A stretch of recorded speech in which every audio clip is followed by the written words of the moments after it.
Peggy 18. In this 4-part series, get an inside look on the making of one of the most anticipated titles in gaming history. This is Inside Assassin's Creed 3. Ever since Europeans arrived in North America, they had been involved in shipping goods back and forth across the Atlantic Ocean. In order to make this economic system work, the British tried to control the goods that are going to the colonies.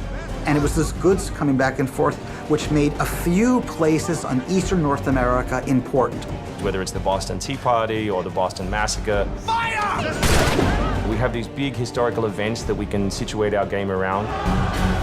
All of these events that people have a rough understanding of, but they've really never experienced.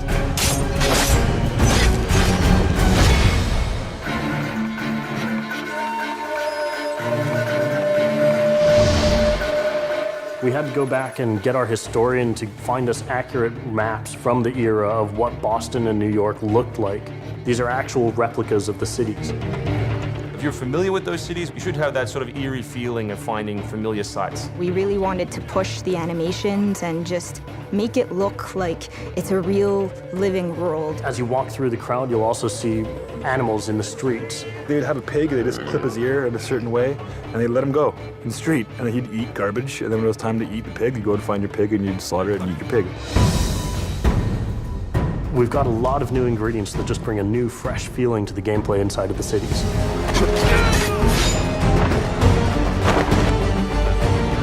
We have these great new stalking zones that you're going to find throughout the cities. It's a great way for you to remain hidden from your enemies and actually be able to sneak up to them so that you could assassinate.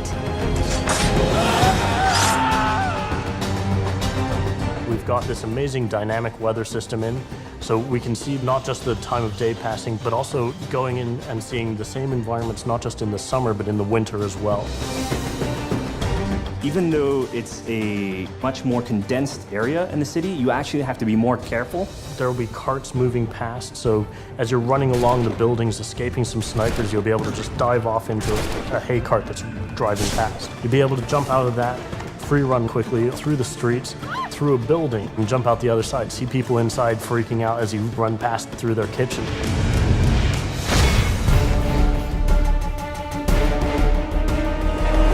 Living on the frontier was extremely difficult. Not only did you have harsh winters, cold, freezing temperatures, in the summer you had heat, humidity, so it was a gamble every year that you were out on the frontier whether you're going to make it or not.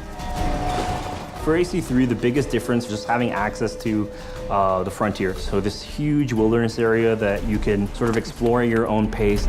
It's a forest, the navigation in very new environment, and a very organic environment as well. In the frontier, you'll be able to navigate through deep snow, but also snow does impact your gameplay. It will slow down you as well as your enemies. Once we decided that we were going to build the frontier, we realized obviously we need to populate that area. So animals became a very big deal.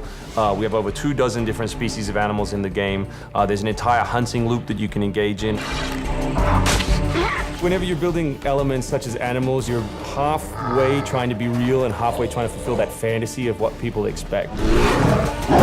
One of the great new features we have in the frontier is the new tree running. Connor being really fluid and being able to navigate through the trees. The frontier is really our new playground.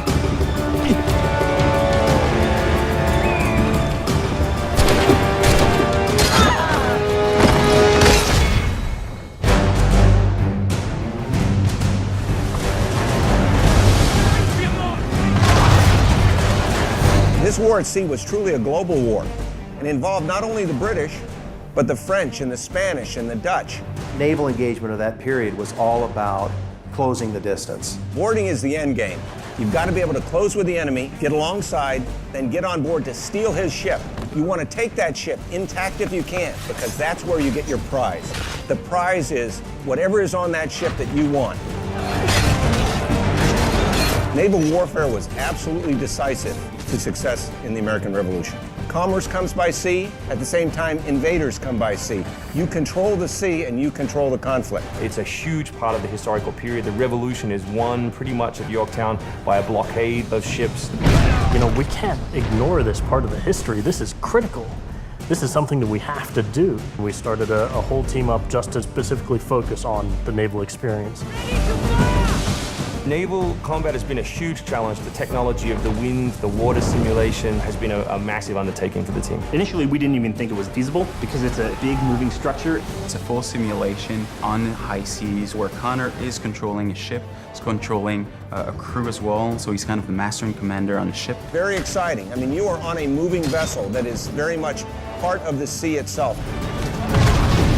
This is something that we wanted to engage in and build for the game. That was a huge challenge that we set ourselves and actually turned out pretty good.